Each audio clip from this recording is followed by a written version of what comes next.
کیا امتزاج تھا! دلاور کا دماغ ٹھیک ٹھاک شارٹ ہوا تھا۔ میں کوئی چھوٹا بچہ نہیں ہوں جو آپ میرا خیال رکھیں گی، وہ بگڑا۔ چھوٹے بچے ہی تو ہیں آپ، وہ بھی ضدی۔ وہ ضدی چھوٹا بچہ جو ضد و غصے کی حالت میں ہر چیز کے لیے بس نہ ہی کہتا ہے، یہ سوچے بغیر کہ وہ عمل اس کے حق میں کس قدر ضروری ہے، پھر خود کو تکلیف دیتے ہیں۔ دل ہی دل میں اس کی حرکتیں سوچتے پریشانی میں بھی اس کے چہرے پر انوکھی سی متبسم چمک پھوٹی تھی، جسے دیکھ کر پل بھر کو دلاور تھما تھا۔ کوئی مجروح تبسم، کوئی پامال نگاہ، ہم نے ہر پھول کو دیکھا ہے تیرے رخسار کے بعد۔ سر جھٹکتا نگاہوں کو سرزنش کرتا وہ دروازہ کھول کر باہر نکلا اور سیڑھیوں پر بیٹھ کر شوز پہننے لگا۔ ہر کوشش کر کے ہارنے کے بعد مقدس لب بھینچے کھڑی ادھ کھلے دروازے سے اس کی پش دیکھنے لگی تھی۔ میرا آپ سے کوئی ذاتی اناد نہیں ہے جو میں آپ کے لیے مشکل بنوں۔ اس قسم کے معمولی زخم میرے معمولات کا حصہ ہیں، جس کے بھرنے کے انتظار میں اگر بیٹھا رہتا تو کام ٹھپ ہی ہو جائے گا۔ اور رہی بات دی جان کی تو وہ ہاتھ جھاڑتا سنجیدہ تاثرات بھی پورا کا پورا اس کی سمت مڑا۔ اگر آپ کو ان کی صحت کی ذرا سی بھی فکر ہے تو آپ انہیں بتا کر مزید پریشانی کی حماقت قطعی نہیں کریں گی۔ کمال چلاکی سے اسی کے دام میں اسی کو پھنسا کر وہ سیٹی کی دھن بجاتا انگلی میں کھینچ چین گھماتا اس بنداس چل دیا تھا۔ مضراب، حد ہی ہو گئی ہے یار، تم لوگوں نے تو سوئی کو ہاتھی ہی بنا دیا ہے۔ بالکل ٹھیک ہوں میں۔ مضراب کے فرمان پر میرال بدک اٹھی تھی۔ 2 بجے کا ہمارا ڈاکٹر کے ساتھ اپوائنٹمنٹ ہے، میرا وقت ضائع نہیں کرو اور جلدی سے تیار ہو جاؤ۔ شاباش۔ وہ مضراب ہی کا جو میرال کی کسی بات کو خاطر میں لے آئے۔ لیکن مضراب، لیکن اگر مگر کچھ بھی نہیں، خاموشی سے کپڑے لو اور 2 منٹ میں جھٹ پٹ بدل کر باہر نکلو۔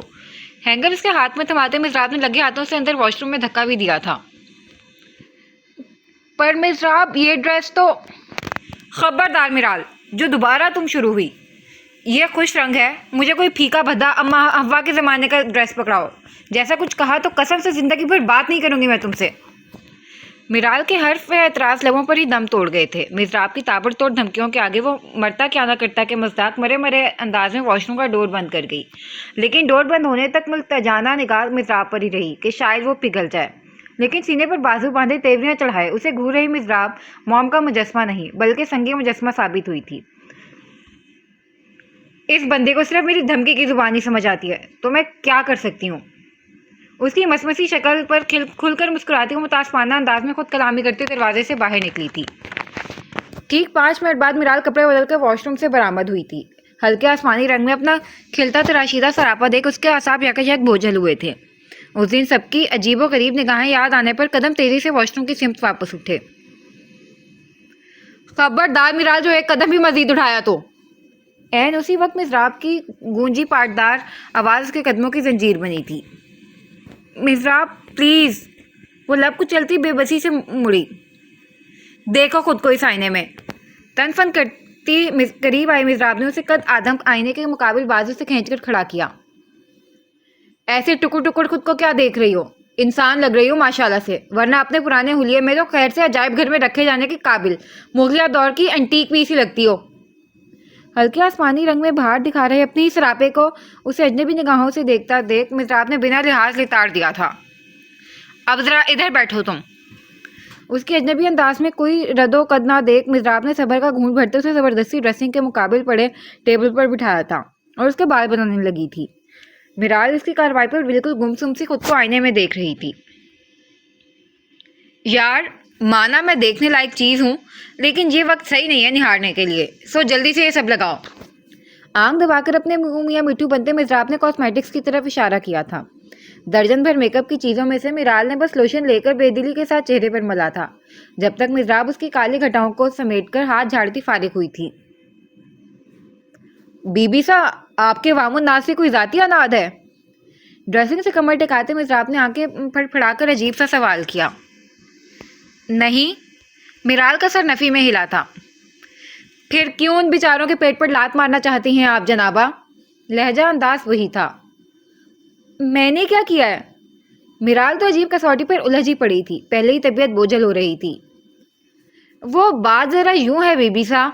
اپنے خوبصورت بالوں کے ایک ادا سے جھٹکتی وہ سنجیدہ تاثرات لیے سیدھی کھڑی ہوئی۔ لوشن کے ساتھ جو باقی تمام پروڈکٹس کا ہجوم اکٹھا ہے نا یہاں، یہ سارے ایک دوسرے کے بھائی بندھو ہی ہیں، مطلب ایک ہی برادری سے تعلق رکھتے ہیں، اور سب کو مشترکہ طور پر منہ پر لیپا پوتی کے لیے استعمال کیا جاتا ہے، جنہیں آپ نے نگاہ بھر کر دیکھنا تک ضروری نہیں سمجھا۔ آپ ہی کی طرح کی 10 اور لوگوں نے انہیں قابل اعتنا نہیں جانا تو کمپنی تو ٹھپ ہو گئی نا، اور کمپنی ٹھپ ہو گئی تو نہ جانے کتنے معصوم بے روزگار ہوں گے، جن کے چھوٹے چھوٹے معصوم بچے ہوں گے جو بھوک سے بلکیں گے، اور پھر بس کر دو یار۔ مصراب کے ڈرامائی انداز پر مزید ضبط سے کام نہ لیتی وہ کھلکھلا اٹھی تھی اور پھر کھلاتی ہی چلی گئی تھی۔ کمرے میں گونجتی اس کی جل ترنگ سی ہنسی ہاتھ باندھے محبت بھری نگاہوں سے اس کا ہنس ہنس کے گلوال ہوا چہرہ دیکھ رہی مصراب کے جلتے دل پر ٹھنڈی فوار کی طرح گر رہی تھی۔ تمہارا کچھ نہیں ہو سکتا مصراب، واقعی میں کچھ نہیں ہو سکتا۔ ہنس ہنس کر آنکھوں سے نکل آئے پانی کو پوچھتی وہ نفی میں سر ہلاتی ہوئی بولی، ارے سچ کہہ رہی ہوں، اس لیے جلدی سے انہیں لگاؤ تاکہ ہم نکلیں۔ مصراب مصنوعی سنجیدگی طاری کرتے بولی، نہیں میں ٹھیک ہوں۔ ہاتھ سے روکتی وہ کبڈ کی طرف بڑھی تھی۔ اچھا ٹھیک، کم از کم پرفیوم تو۔ مصراب پلیز۔ مصراب کے پرفیوم اسپرے کرنے سے قبل ہی وہ چند قدم پیچھے ہوئی تھی، آرزوں پر بکھرے رنگ پل میں سمٹ کر اپنے خول میں بند ہوئے۔ کیا پلیز؟ ہم ڈاکٹر کے پاس جا رہے ہیں، اتنا ٹھیک ہے۔ لبوں تک آئے ٹھوس اعتراض کو رد کرتی وہ ادھر تراش گئی، ورنہ لمبی بحث چھڑنی تھی۔ ڈاکٹر کے پاس جا رہے ہیں لیکن ایسا کوئی قانون نہیں کہ مریض بن کر ہی جائیں گے، تبھی ڈاکٹر علاج کرے گا۔ حد ہے، لگاؤ ذرا پرفیوم۔ مصراب ایک مرتبہ پھر اس کی سمت بڑھی، لیکن وہ نرم مسکراہٹ کے ساتھ نفی میں سر ہلاتی تیزی سے روم سے نکل گئی تھی۔ دلاور کے بنا کھائے چلے جانے پر وہ شکستہ اعصاب کے ساتھ وہیں بیٹھ گئی تھی، اس مشکل شخص کی اذیت پسندی اور ضد کی پختگی دیکھ کر جیسے بھوک ہی مر گئی تھی۔ آپ آ گئے، ہم۔ کھٹ سے دروازہ کھول کر اندر آنے پر اس کی غیر متوقع واپسی سے وہ چہک کر اپنی جگہ کھڑی ہوئی تھی۔ عجلت میں اندر داخل ہوا دلاور انتہائی تعجب سے اپنی واپسی پر اس کا تمتما چہرہ دیکھ رہا تھا۔ استاجہ واجب تھا، آخر آج تک اس نے سوائے دیجان اور شہنشاہ کے اپنی واپسی پر سب کے اعصاب تنے ہی دیکھے تھے۔ شوق سے نہیں، کام سے واپس آیا ہوں، آپ بیڈ روم میں جائیں، یہاں کچھ مزدور آئیں گے۔ سر جھٹکتا وہ خشک لہجے میں حکمیہ بولا۔ ٹھیک ہے، آپ 2 منٹ انہیں رکنے کے لیے کہیں، ہم جب تک ناشتہ گرم کر کے لاتے ہیں، ان کا کام ختم ہونے تک آپ کھا لیجیے گا۔ وہ جلدی سے کہتی سلیب کی سمت بڑھی۔ اس کی ضرورت نہیں ہے۔ واپسی اسی راک پر اس نے جبڑے بھینچے۔ ہم بھی آپ کے ساتھ کھائیں گے تاکہ جو بھی آپ کے شک و شبہات ہیں دور ہو جائیں۔ وہ نرمی سے مصلحتاً بولی۔ بہت عنایت، لیکن ضرورت نہیں ہے۔ کہنے کے ساتھ اس کی مرمری کلائی تھامتا وہ بنا اسے مزاحمت کا موقع دیے کھینچتا ہوا سائڈ روم میں آیا۔ لیکن ہم، جی، آپ نے دیجان سے میرا خیال رکھنے کا وعدہ کیا ہے اور آپ کو سکھایا گیا ہے کہ ایک مسلمان کو اپنی زبان سے مکرنا زیب نہیں دیتا، جانتا ہوں، لیکن میرے خیال رکھنے کے قوانین مختلف ہیں، جس کی پاسداری آپ سے نہیں ہوگی۔ دوسرے روم میں لا کر اس کی کلائی آزاد کرتا سرد لہجے میں اس کی بات کاٹتا بولا، اور وہ قوانین کیا ہے؟ میرے خیال رکھنے کا مطلب ہوتا ہے باہر موجود میرے عزیز بے زبان دوستوں کا اور اس باغ کے ایک ایک پیڑ کا خیال رکھنا۔ رکھ پائیں گی آپ؟ نہیں نا، تو یہاں چپ چاپ سے بیٹھیں۔ خود سوال کر خود جواب اخذ کرتا وہ سائڈ روم میں بند ہوا تھا، پیچھے مقدس سر تھام کر بیڈ پر بیٹھ گئی تھی۔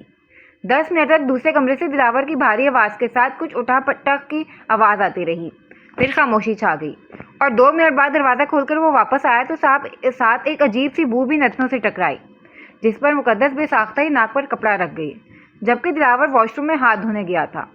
وہ ہاتھ دھو کر واپس آیا تو وہ ہنوز ناک پر کپڑا لیے تھی۔ آئینے کے مقابل کھڑا ہو کر خود پر پرفیوم اسپرے کرتا وہ لاشعوری طور پر اس کی جانب سے سوال کا منتظر تھا، لیکن شاید کچھ دیر پہلے کا شٹ اپ کال حکیم صاحبہ کی زبان مکفل کر گیا تھا۔ دلاور کو فتح یابی کی کمینی سی خوشی نے اپنے حصار میں لیا۔ اس روم میں زیادہ بو ہے، شام تک اسی روم میں رہیے گا، شام ان بیرلز کو لے جاتے ہوئے مزدور کمرہ دھو جائیں گے۔ دروازے کی طرف بڑھتے ہوئے وہ خود بولا تھا۔ لیکن یہ بو ہے کس چیز کی؟ مقدس پریشان سی اپنی جگہ کھڑی ہوئی تھی، اس کے پریشان سوال پر وہ قدم روک کر ایڑیوں کے بل مڑا، اور مقابل کے مانند مہتاب مکھڑے پر تشویش و ناگواریت کی گہری پرچھائیاں دیکھ اس کے نہ جانے کس حس کو تقویت ملی تھی، جو آنکھوں میں ایک محظوظ کن چمک ابھر آئی تھی۔ آپ کا نہ جاننا ہی آپ کے لیے بہتر ہے، آپ بس ادھر جانے سے اجتناب کیجیے گا آج کے لیے۔ چہرے پر ہر درجہ سنجیدگی طاری کرتا وہ تجسس میں ڈالنے کے انداز میں بولا۔ کیا مطلب؟ ایسا کیا ہے آخر؟ مقدس کی حساسیات میں تجسس کا عنصر بڑھا۔ میں نے کہا نا، آپ کا نہیں جاننا ہی بہتر ہے۔ وہ قصداً نگاہ چراتا بول کر مڑا۔ لیکن ایسا بھی کیا ہے؟ جو بھی ہے اسے میں نے اس روم کے نیچے بنے تہہ خانے میں رکھا ہے، اور پھر مزدور دھو بھی دیں گے کمرہ بعد میں۔ آپ اس روم میں مت جائیے گا۔ نماز وغیرہ پڑھتی ہیں نا آپ، تو آپ کے لیے ٹھیک نہیں ہے اس چیز کا سامنا۔ آپ بتا دیں وہاں سے آپ کو کچھ چاہیے؟ تجسس اور پراسراریت کو مزید ہوا دینے کے لیے اس نے قصداً جملے کو بار بار توڑا تھا، اور جواب میں مقدس کی شفاف پیشانی پر پریشانی کے بل بڑھتے ہی جا رہے تھے۔ آپ ہمیں پریشان کر رہے ہیں؟ اس کے لہجے میں حوادث تھی۔ دلاور نے مشکل سے کہکا دبایا۔ میں آپ کو پریشان ہی تو نہیں کرنا چاہتا بتا کر۔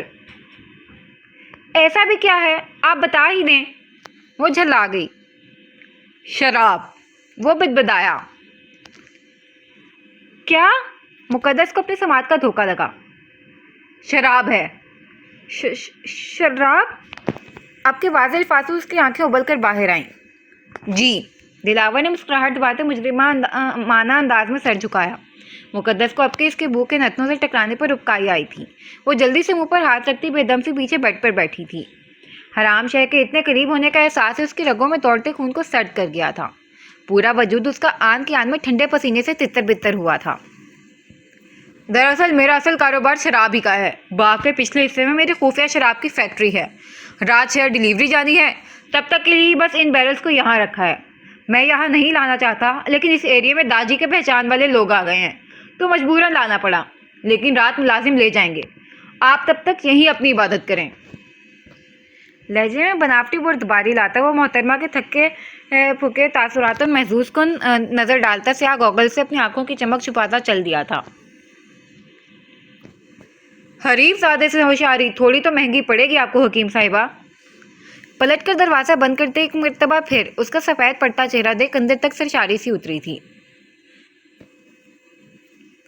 نزہت، نیلم، ابھی تک یہیں بیٹھی ہو؟ کہا تھا نا چلی جاؤ مزراب لوگوں کے ساتھ گھوم آنا شہر۔ نزہت اور نیلم کو ہال میں دی جان کے ساتھ بیٹھا دیکھ سمرا بیگم کی تیوریاں چڑھی تھیں۔ اماں سا، وہ لوگ گھومنے نہیں شہر ڈاکٹر کے پاس جا رہے ہیں، ہم وہاں جا کر کیا کریں گے؟ نزہت ماں کی تیوریاں دیکھتی منمنائی۔ ڈاکٹر کے پاس پورا دن ہی بیٹھیں گے وہ لوگ بیٹا، وقت ملا تو تھوڑا ادھر ادھر گھوم بھی لینا تم سب۔ ہوا پانی بدلے گا، ذرا جاتی ہی کہاں ہو تم لوگ، حویلی میں ہی قید رہتی ہو۔ بیٹی کے بھولے پن پر ظاہرہ خون کا گھونٹ بھرتی سمرا بیگم نے دانت کچکچائے تھے۔ خالہ سا، 2 بجے کی ان کی اپوائنٹمنٹ ہے، 3 بجے تک چلے گی، اس کے بعد گھر کی راہ لیں گے وہ لوگ، وقت کہاں بچے گا، ہم پھر کبھی چلے جائیں گے۔ نیلم بھی ٹالتے ہوئی بولی۔ وہ دونوں ہی اپنی ماں اور خالہ کے بار بار انہیں باران پر تھوپنے کی کوشش سے عاجز تھیں۔ نیلم، تم یہ اچھا بناتی ہو باران کے لیے بنا دو، نزہت تم فلاں کام اچھا کرتی ہو مانی کو دکھا دو۔ اس طرح کے کئی جملے ان دونوں کے اعصاب و عزت نفس کو جھنجھوڑ رہے تھے۔ ارے لڑکیاں تھیں وہ لوگ، کوئی سیل پر لگا سامان نہیں جو یہ 2 خواتین انہیں چمکائے جا رہی تھیں۔ دونوں کئی بار غصے اور اہانت کے احساس سے پانی پانی ہو کر رہ جاتی تھیں، اور ہمارے معاشرے میں تو یہ بالکل ہی عام بات ہے، لڑکی کی عزت نفس بھلے مجروح ہو جائے، فقط ایک چمک دھمک والے رشتے کے لیے مائیں بہنیں انہیں پالش کرنے کے نام پر تھوپتی چلی جاتی ہیں بنا ان کی مرضی جانے۔ نزہت، نیلم، بحث نہیں کرو دونوں۔ زہرا بیگم نے قریب آتے ہی سرزنشی انداز میں آنکھیں دکھائیں تو جواباً دونوں نے مدد طلب نگاہوں سے دی جان کو دیکھا۔ ارے بھائی، کیوں آخر دونوں پیچھے پڑ گئی ہو بچیوں کے؟ انہیں جانا ہوگا تو خود چلی جائیں گی، کسی غیر کے ساتھ تھوڑی جانا ہے۔ لیکن تم دونوں کی تو عادت بن چکی ہے ہر معاملے میں اپنا فیصلہ تھوپنے کی۔ دی جان نے بنا لحاظی دونوں کو جھاڑا تو دونوں گھگیاتی بیٹیوں کو قہر بار نگاہوں سے گھورتی ہوئی مقابل صوفے پر ٹکی۔ تبھی میرال اور مزراب بھی بڑی سی چادر میں لپٹی دی جان کے قریب آ گئی۔ تیار ہو گئی میری بچی؟ دیکھو گھبرانا بالکل نہیں، ڈاکٹر کو اپنی ساری تکلیف بتانا، آخر کیوں دن بدن حالت بیٹھتی جا رہی ہے تمہاری؟ سامنے جھکی میرال کے سر پر ہاتھ رکھتی دی جان فکر آمیز ہدایت کرتی بولی۔ دی جان، میں بالکل ٹھیک ہوں، آپ لوگ خام خواہ ہی۔ کوئی خام خواہ نہیں ہے، حالت دیکھو اپنی۔ دیجان اس کے اعتراض پر ڈپٹ گئیں۔ مضراب، تم نے سب بتانا ہے۔ دیجان مضراب کی طرف متوجہ ہوئیں، جبکہ میراث کچھ کلبوں پر بار بار زبان پھیرنے لگی تھی، کیونکہ دونوں بہنوں کی چپتی ایکس رے کرتی نگاہیں اس کے وجود کے آر پار ہو رہی تھی۔ نہ جانے کس چیز کا خدشہ کیسا آنا تھا ان دونوں کو اس کے بے زر سے وجود سے۔ اس مرتبہ تو بالکل ہی دونوں ننگی تلوار بن گئی تھی۔ ویسے کچھ پہلے بھی نہیں تھی وہ اس سے، لیکن اس بار تو بالکل ہی دشمن بن گئی تھیں۔ ہسپتال ہی جا رہی ہو نا بیٹا؟ بالآخر ان کے مڑنے سے پہلے طنز میں لپٹا سوال آیا تو میرال نے سختی سے لب بھینجے۔ ان کے حلیوں کو دیکھ کر پوچھ رہی ہیں نا پھپھی سا؟ مضراب کے جھٹ پلٹ کر سوال کرنے پر دونوں گڑبڑائیں۔ کیا ہوا حلیے کو؟ دیجان نے پوچھا۔ ارے دیجان، حلیہ دیکھیں آپ ذرا اپنی چہیتی کا، لگ رہا ہے بابا آدم کے زمانے کی مریضہ ہے، جبکہ میں نے کہا بھی تھا تھوڑا میک اپ ویک اپ کر کے اسپتال جا رہے ہیں تو مریض لگنا ضروری نہیں، لیکن میری سنتا کون ہے یہاں؟ اب پھپھو سا نے بھی کہہ دیا تو سمجھ آ گئی ہوگی میرال سا کی، لیکن معذرت پھپھو سا، اب وقت نہیں، ہم کافی لیٹ ہو چکے ہیں، آئندہ تیار ہو کر انسانوں والی حلیے میں جائے گی۔ اپنی نان اسٹاپ زبان سے سب کو اپنی باتوں میں لپیٹ کر حق تک چھوڑتے وہ میرال کا بازو کھینچتی خارجی دروازے کی سمت بڑھ گئی۔ پیچھے ماں کے اعتراض کا مطلب سمجھ چکی نصرت و نیلم نے سر جھکا کر ان کے ہونک تاثرات دیکھ ہنسی چھپائی تھی۔ دیجان بھی اس کوشش میں شامل تھیں۔ یقیناً ان کے بیٹیوں کا اعتراض میرال کا رنگدار لباس تھا، لیکن مضراب تو پھر مضراب تھی۔ بھائی صاحب آ جائیں، ہماری سواری باد بہاری تشریف لا چکی ہیں۔ باہر نکلتے ہی مضراب نے بآواز بلند مالک آقا کے ساتھ محو گفتگو باران کو آواز لگائی تو میرال چونکی۔ تم انہیں کیوں بلا رہی ہو؟ کیونکہ مجھے ڈرائیونگ نہیں آتی تمہاری طرح، مضراب نے بھول پن سے آنکھیں گھما کر جواب دیا۔ کیا مطلب؟ ہم ان کے ساتھ جا رہے ہیں؟ میرال کا دل ڈوبا تھا۔ مطلب تو جوڑ توڑ کر یہی نکلتا ہے۔ مضراب کے بھی نیازی عروج پر تھی۔ میں نہیں جا رہی، وہ فوراً مڑنے لگی۔ سوچنا بھی مت ایسا کچھ۔ مضراب فوراً اس کا بازو جکڑتی پورٹیکو پر کھڑی چمچماتی گاڑی کی طرف بڑھی۔ مضراب، ہم ان کے ساتھ نہیں جائیں گے، وہ مزاحمت کر رہی تھی۔ تو پھر کس کے ساتھ جائیں گے؟ ڈرائیور کے۔ اپنی سمت پیش قدمی کر رہے باران کے بھاری قدموں کو دیکھتے اس کی مزاحمت بڑھ گئی تھی۔ میرال سا، حویلی والے بھلے دقیانوسی نہیں ہیں، لیکن اتنے بھی آزاد خیال نہیں ہیں جو دو جوان لڑکیوں کو ڈرائیور کے ساتھ بھیج دیں۔ اس کے فضول اعتراض پر مضراب طنزاً بولی۔ تم تو یوں نہیں جاتی ہو ڈرائیور کے؟ ہاں، لیکن آج رفیق چچا نہیں ہے، اور اللہ جب دیتا ہے تھپڑ پھاڑ کر دیتا ہے کہ مصداق ہمیں یو کے، یو ایس اے، یو اے ای اور نہ جانے کتنے بیرون ملک پلٹ خوبرو ڈرائیور مل رہا ہے، تم نہ شکری نہیں کرو۔